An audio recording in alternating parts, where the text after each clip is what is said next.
it's all kind of broken down a little bit here with the different alternatives. We have several alternatives. The ones that we prefer are the ones that are highlighted in green. Any questions there? I also provided graphs too. They're kind of sadly labeled, but they are there on kind of those population trends that I was discussing. D40, we can discuss too, but we'll stop at D19 if anybody has any initial thoughts, comments, questions. Predator management. Yes. I mean, I know that the predator's a lot more likely to take the does than the bucks. As somebody who hunts every year, I can tell you we see far more predator sign than we did in the past. So I'm just curious if we have any plan to try to manage the predator population versus managing the deer population. Right now, and Rachel can speak to this too, right now we're continuing to offer bear and licenses with their own herd management plans. They have their own plans too. All these are on the website too, if you're getting really into the weeds. But we do have bear and lion plans as well. And that is our general plan. Right now, we're not taking any extra steps to go out and actively kill things like from a management standpoint, besides hunter opportunity at this point. So at this point, we're, as Alyssa mentioned, we have our deer and lion management plans. We started the new, slightly revised West Slope lion plan 2 years ago, 2 hunting seasons ago, where essentially we just, instead of focusing on a couple of GMUs and having a quota for a couple of GMUs, we broadened the geographic area. So we're still allowing over-the-counter lion licenses and capping that lion harvest at a quota. I don't know that we hit that this year. So we're kind of finding that social and hunter ability to remove as many lions as they would like to or have opportunity to. And with bear licenses, we've got a lot of bear licenses on the landscape. We're under in this season structure, we're under a slightly different licensing strategy where pretty much anyone with a rifle tag or not can get a bear tag. So we see most of our harvest in September. We know that we've got a lot of bear licenses out in September. And again, we put all the licenses out there, but that doesn't necessarily equate to harvest. We did drop the price too for non-residents, and that seems to be a pretty popular option now. Yeah, we've had $100 bear tag for non-residents for a few years, to kind of incentivize that and allow for that opportunistic harvest if folks run into one or they want to hunt over their harvest gut pile of elk or deer. So we're looking as far as our parameters for our plans, just like we have for the herd management plans, we set harvest objectives. We're not getting there quite with lions, but we are getting there with bears, managing for about a stable population. So when those plans are revised, we look forward to more conversations too about what you're seeing, what your stakeholders are interested in, to see if we need to make any adjustments. My concern is we've got such a large predator population, the higher elevations. That's part of the reason we're pushing the deer down into the valleys, because it's safer for them there. But then we inversely have to deal with the chronic wasting disease in the lower valleys then, plus all the issues that they cause in a municipal area. So we know that predators are a part of all of this kind of death by 1,000 cuts that's kicking our deer in the shorts right now, to be honest. Our West Slope mule deer strategy really outlines those. We know that fawns are extremely susceptible to predation, especially by bears. For sure. Yeah, for those neonate to first 6-month fawns, are great bear food. So it's all, none of these things can we really look at in isolation, and we recognize that because you affect one part and it causes the dominoes to fall. And that's just talking about the biological things that are impacting our deer, let alone talking about human, disturbance or recreation impacts and those things that then do cause that refuging either onto private land or bringing animals down to less desirable habitat, depending on the time of year where they don't have what they need or where they're really seeking. So thanks for your comments. I don't know. I'm a little less worried about the recreation. I mean, BLM has But BLM and Forest Service and their travel management plans, they've cut off access to a lot of the area up there. And there's areas that 20 years ago, you used to see people all the time. Now you don't see them at all because there's no access. Hmm. So I'm, I think as far as protection from human activity, I think there's a lot more area up there than there was in the past. Especially during the hunting season. But, granted, the main thoroughfares are getting more traffic than they used to, but you get past that main roadway. They're not seeing the human interference they used to just because BLM and Forest Service cut off those accesses. Well, and just as a side note as well, we do have deer and elk survival project up on the plateau, so it's really nice that we can keep somewhat better tabs on them. And the deer study's been going on since 1997, so we have a ton of long-term data for that. The elk study's been going on since 2017, and that study is really important too, because our elk populations aren't doing as well as they could. Like the north, up until last year, of course, with the winter, but the Northwest had much higher calf-cow ratios than we had down here in the Southwest. So we started this study to try and see if that was a predation thing, if it was a disease thing, if it was a diet issue, trying to get to the deeper on that. So we collar calves at basically 0 days all the way up to cows now to try and tease that out. And our deer are collared at 6 months. Every year we collar 60 fawns at 6 months old, and then we keep 80 to 100 does collared. And so we get really great survival estimates, which we use to help get all of these numbers. And so our fawn survival rates from 6 months on are actually awesome. They're in the high 90s. We actually had last year a record high of 97% fawn survival. It's the highest they've ever seen in the deer study. Even with the winter. Yep. Our deer, well, it was last-ish winter. So this winter, we're still on track. It's right around 95%. But yeah, we did okay this winter, despite it being a higher than average snow year. They still had refuge on some of that winter range, and probably unfortunately on ag land and things like that. But our deer and our elk did pretty well here, unlike up in Craig and Meeker, where unfortunately it was kind of a great tragedy there. But our deer and elk are actually doing okay. So I am hoping, because our doe survival averages 85 to 90% every year, and our fawns have extremely high survival compared to the rest of the state, that I'm hoping that we're kind of working on that uptick. It's that 0 to 6 months we got to work on. And a lot of that they've shown too is a lot of diet issues. I think the understory isn't as great as it used to be for death by 1,000 cuts, like she says. So I'm hoping with more moisture that we've been getting, maybe we can turn that around too and get those little fawns something more to eat and keep the does healthier so they range happier, healthier little guys.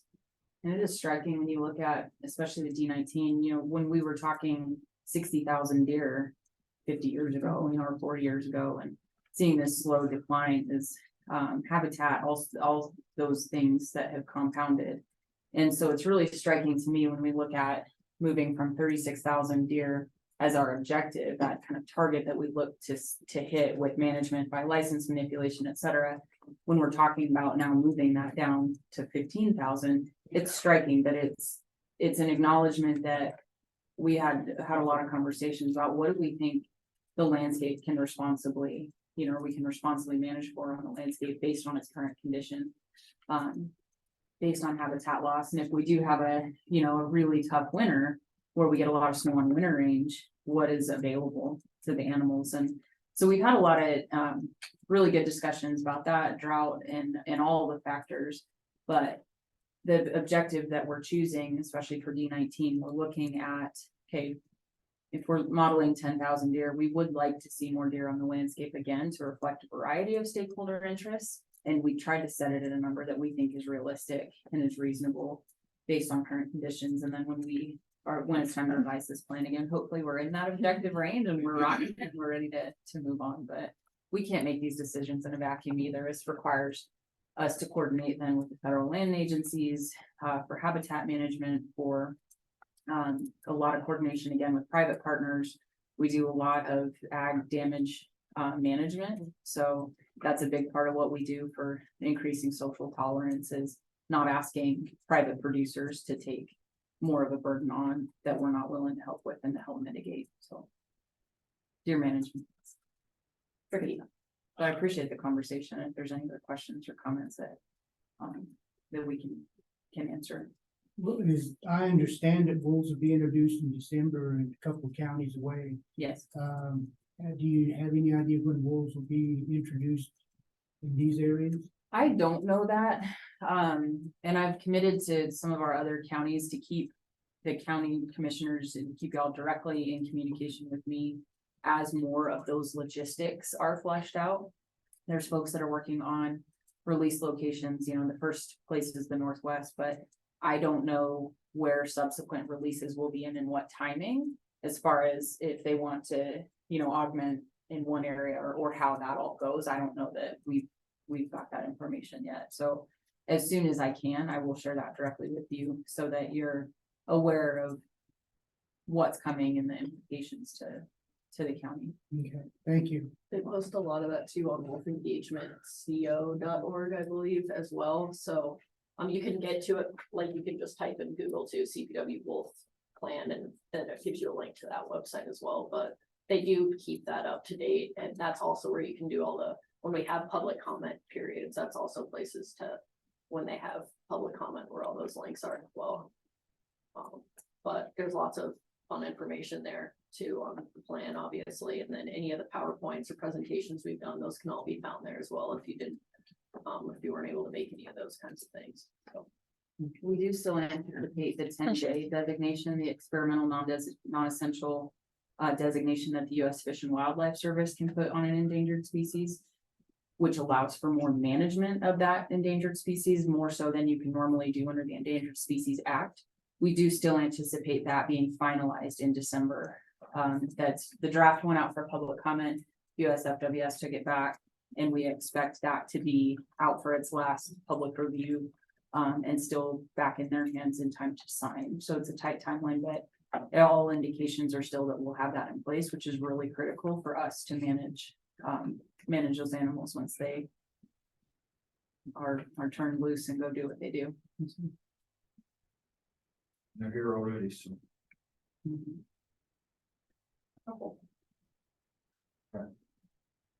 Okay, thank you. Sure. Appreciate it. Next one. Do you want us to go through these, or would you like to review and then we can ask any question? You can send us any questions that you may have. Yeah, you have multiple options, how you wanna play, So you guys are looking for a letter of support, that would be great. and are you looking for, you're hoping that we will choose a plan that one of these that are offered and offer our support that direction, or what exactly are you guys hoping for here? We'll send you the draft plans when we have those ready to distribute. Next week. Yeah, you'll have the opportunity to review those if you would like, and then ultimately a letter of support would, if you agree with our preferred alternative and the management strategies and the management objectives that we've laid out, we would appreciate a letter of support from the county for the plans here, or an overarching letter, if you agree with it, to include with those plans, and then that becomes part of the record. We're a little bit behind on our timeline where we thought we would be, but we will send you those drafts and you can review them. And then if the county does choose to, and the commissioners do agree with our preferred alternatives, we would appreciate being able to include that. And we do have, like example letters that counties have given in the past too, if that helps for making things easier to, feel free to write whatever you want, right? But sometimes it's nice to plug and play. So I'm looking at all the graphs you provide here, are amazingly similar. Yeah. For the areas. Yeah. And I'm looking at, from basically, like 2002 on, it's been a fairly consistent along there, and yet we've had some pretty serious changes in drought and wet cycles there, and they're just kind of amazing that we don't see more and more bump in those numbers based upon what's going on with weather, so. Yeah, it all comes back to kind of what Rachel said, is they just keep getting hit from like 15 different angles. We would like to see them bouncing back faster. It's just really interesting to see the doe fawn ratios here are just not picking up like Gunnison has doe fawn doe ratios in the 70 to 80 fawns per does, and we're lucky if we're like, if I can't remember the exact number on there, I don't have that graph in front of me, but we're looking at like the 40-50, maybe if we're really lucky, a 60 doe fawn ratio, and we really need to keep those consistent high numbers to really build those bigger populations. So hopefully, like she had mentioned, working with those public partners, doing a lot of habitat work. The Forest Service, the BLM, this is also one of their big concerns as well. So they're doing a lot of habitat management, a lot of prescribed burns, a lot to open up that PJ understory to try and help bolster those. So working with our partners is really going to help that, because I think a lot of it is habitat based. Well, you look at, I mean, just the 84, 60,000 in Yeah, 84. really, On that really one. exciting. I mean, that was also, you know, that was post the large chained area that was done up here on the Underbuggery.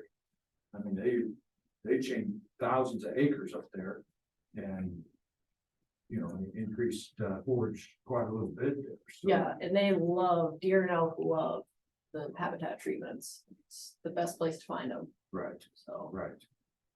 basically fall through winters, I can almost guarantee something in a habitat Right. treatment. We do see our herds here are really dependent on that summer moisture, and if they're, because of the way our elevations work, it's not so much winter severity that indicates our survival.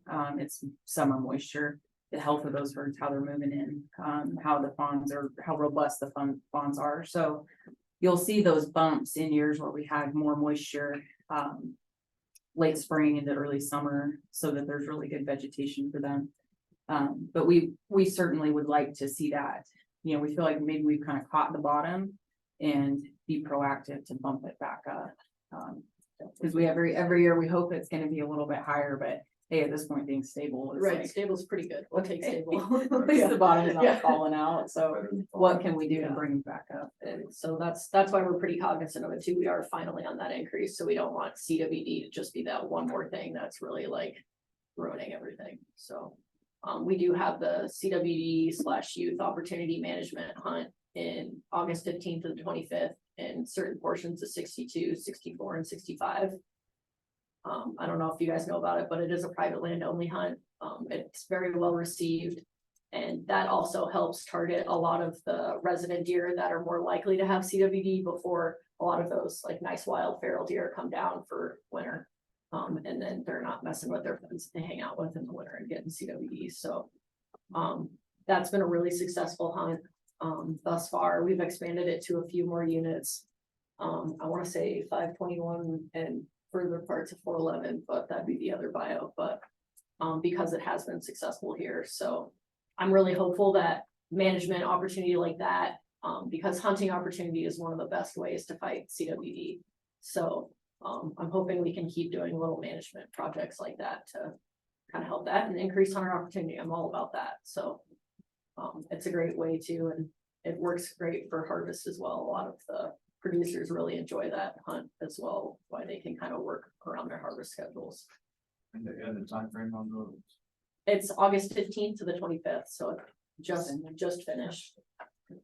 And it's set that early before the migratory deer come down, so I have to give credit to the folks that put that together several years ago, because they kind of stuck it out there and we're really looking at that visionary management, and now we're using that model in other drainages. We're using it up the Gunnison to help target those deer that are much more likely to have CWD, to remove some of those off the landscape. And it's been it's been effective. It's doing what we need it to do. And they get the credit for that. For putting that model into existence. Yeah. One of my favorite things. Look for those licenses too, if you're looking for something, you got some private lands. Another fun summer opportunity. Anything else? I'll just have a couple of quick general updates. Colorado Parks and Wildlife has been across the Gunnison Sage Grouse Range, across the Greater Sage Grouse Range, and then across Big Game, working with BLM on the resource management plan amendments that came out of the lawsuit between Colorado Parks and Wildlife and BLM. So those drafts have been completed, or the drafts are in progress. And we expect that process to be completed by 2024, mid-2024, for the settlement. So we've been heavily involved in that, heavily involved in a cooperating agency and GMUG Forest Management Plan. So we've seen the operating agencies have seen the updates for that. And we expect that to keep going. So a lot of big landscape scale stuff that we've been working on behind the scenes. And we've also worked on the county level land use comments and development comments, that kind of thing. So we appreciate the opportunity to be a cooperating agency for those things. And if there's anything that we can do to help foster that and further that, please let us know. The other just kind of high level update that we have is we do have 3 new Colorado Parks and Wildlife commissioners. They've been attending meetings. They are seated and rolling. They'll be confirmed by the Senate later this year, I believe. So interesting, just different faces coming in, some old time folks leaving. But yeah, that's the constant revolving door of the Colorado Parks and Wildlife Commission. So that's the high level stuff that I had, the big stuff. Folks are out doing the thing. You work with Stuart Sinclair out of our office. Delta County is a little bit interesting how you have 2 Southwest region areas. So you have Gunnison office, folks up in North Fork, and then you also have some a little bit of ground for one of our officers out of the Northwest. So we wanted to make sure that we get some FaceTime with you, and we appreciate you having us. And the edge of the Northwest region as well, because we share the antelope herd with the Northwest region, so, and half of the mesa, so. Well, you're kind of in the hot spot of all the CPW, so. You have a new director? We do, yeah. Jeff Davis has been in place now for a few months, and he's off and running. Well, don't be a stranger. This is good information and, you know, please come back and keep us updated, so. Sure, what kind of, I'll put you on the spot a little bit, what kind of interval do you think would be helpful? I know over the last couple of years, as the wolf management plan and the ballot initiative and the wolf reintroduction management plan have gone, there's been a lot of information coming quickly, but is there an interval that would be helpful? At this point, we're operating on I gotta go I haven't talked to that county in a while, I need to go. So instead of relying on my poor little scattered brain. I personally, I mean, obviously an annual report is good, but I mean, anytime you got another plan coming up, if you could come update us, it's very helpful. Sure. If it works for y'all, maybe we'll do December or January, because I expect then a lot more, especially on the wolf planning front and the reintroduction efforts that information would be timely.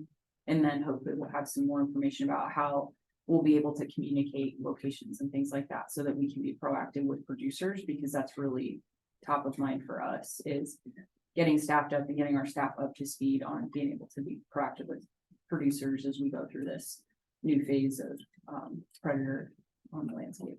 Hopefully we have a 10J decision by then, that'll help guide things also. Absolutely. That's gonna be really key for us to do this, because you know, the early phases of this are gonna set the tone for the next several decades, you know, between producers and the Colorado Parks and Wildlife and counties. And so it's not lost on me how important it is that we do our darndest to do as well. Perfect. Thank you all. Thank you. Appreciate it. Thank you.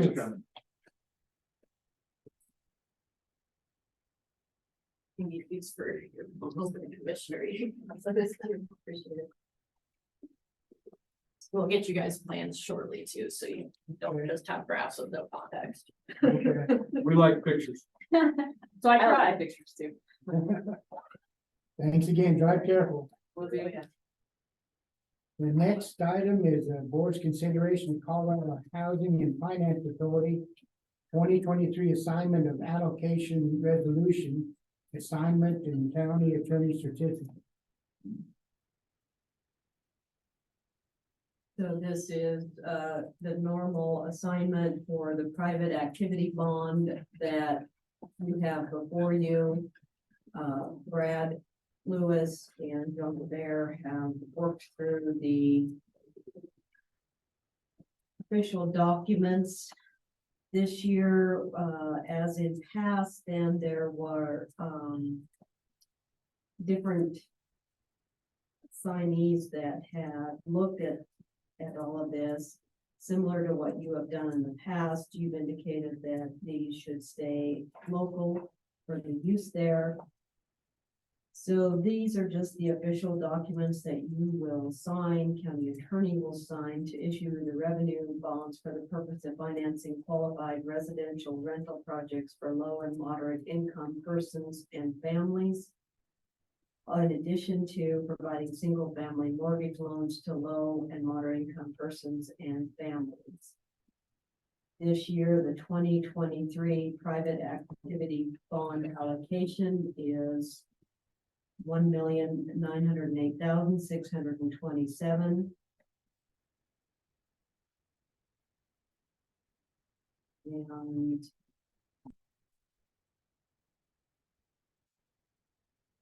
And then these will. The official name. These will go to Chapa, but they will be able to be used locally here. We've worked with Chapa, we have worked with UTA with the housing authority, so. These are the documents before you. If you have any questions, then County Attorney John Bear and I can. Okay. Every year. Yes. Got a resolution under there? 18. Well, I'll move that the board adopt resolution number 2023-R-18, a resolution authorizing assignment to the Colorado Housing and Finance Authority of a private activity bond allocation of Delta County pursuant to the Colorado Private Activity Bond Ceiling Allocation Act. I'll step down and second that. Is there any further discussion? If not, all those in favor, aye. Aye. Aye. We're done. And then there is one thing. Certificate.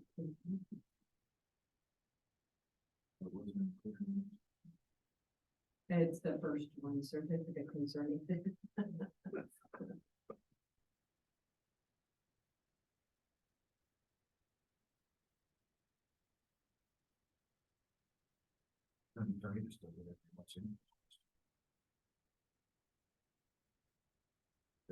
I'll move that the board authorize the County Attorney John Bear to sign the certificate of Delta County, Colorado concerning assignment of private activity bond volume cap allocation. I'll step down and second that. Any further discussion? If not, all those in favor, aye. Aye. Aye. Okay.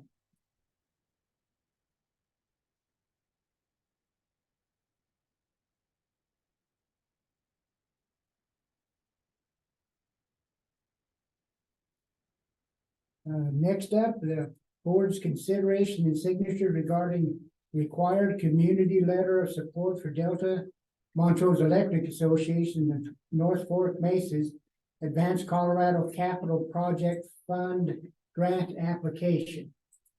DMEA has requested a support letter for their continued grant applications to Advance Colorado Capital Project. This is for areas outside the town of Hotchkiss and outside the town of Crawford. This is similar to what you have supported in the past and will provide additional broadband funding to these areas. I'll move that the board approve the letter to the Colorado Broadband Office. Supporting Delta Montrose Electric in their attempt to get broadband to the North Fork Mesas. I'll step down and second that. Any further discussion? If not, all those in favor say aye. Aye. Aye. Yeah. We have that letter to sign.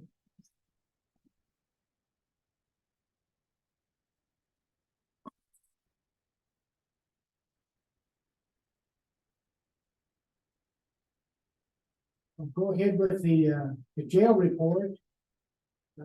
As of Sunday, August 27th, Delta County Detention Facility Population Count Report. Male inmates County Jail 21, female inmates County Jail 6, transgender inmates County Jail 0, male inmates Department of Corrections 1, female inmates Department of Corrections 1, transgender inmates Department of Corrections, 0 for a total of 29. Average daily inmate population for the week of 8/20 through 8/27/2023 was 37.07.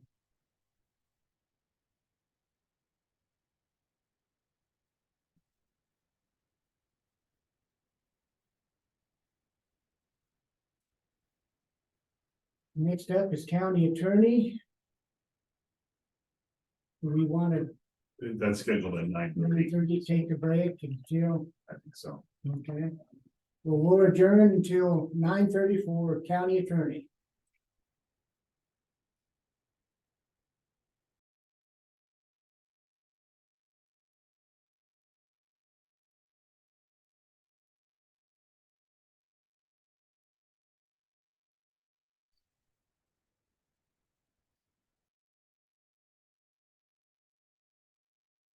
We'll come back on the record for the county commissioner meeting. 9:30 county attorney John Baird, board's consideration of the quitclaim deed merging county-owned property, assessor parcels that are noted. He's getting to reading all those numbers. So. Yes, good morning, commissioners. What you have before you today is a deed, essentially pursuant to Colorado statute, merging two parcels on the block that you're sitting on. And so, as you're well aware, the county has recently acquired what has been referred to as the old library building, which is just catty corner from us here. And what this accomplishes is merging into one lot the entirety of block 20 of the original Delta. So it's lots 1 through 32 of block 20. So now the county, of course, owns the entire block, but also it'll all be on one parcel. Well, Commissioner Shupis, I don't know if you have anything else you want to add to that, so. This less to do with ownership, more to do with the fact of our access permit through the city of Delta. We are accessing off of Palmer Street, and then also accessing off of 6th Street. And those accesses were pretty much right on the boundary line of the two parcels. And the city of Delta wanted those parcel lines cleaned up before they would grant the access permit. So this is to make sure we get our access permit for the new sheriff's office project. And this deed that you have in front of you does include the recommended language from the city of Delta Municipal Code 16.4.125.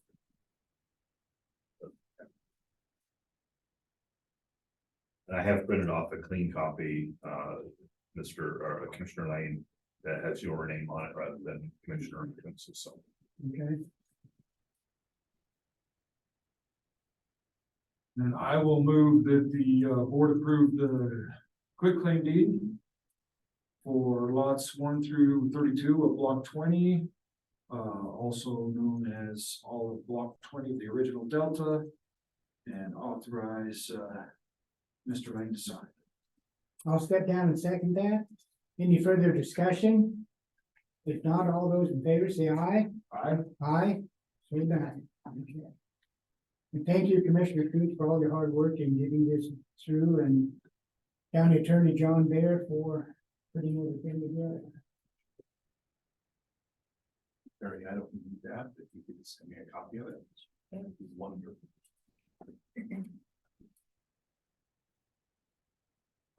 Thank you, commissioners. That's all I have this morning. Okay, Very good. is there anything else that can come before the board? If not, we'll stand adjourned then. Thank you.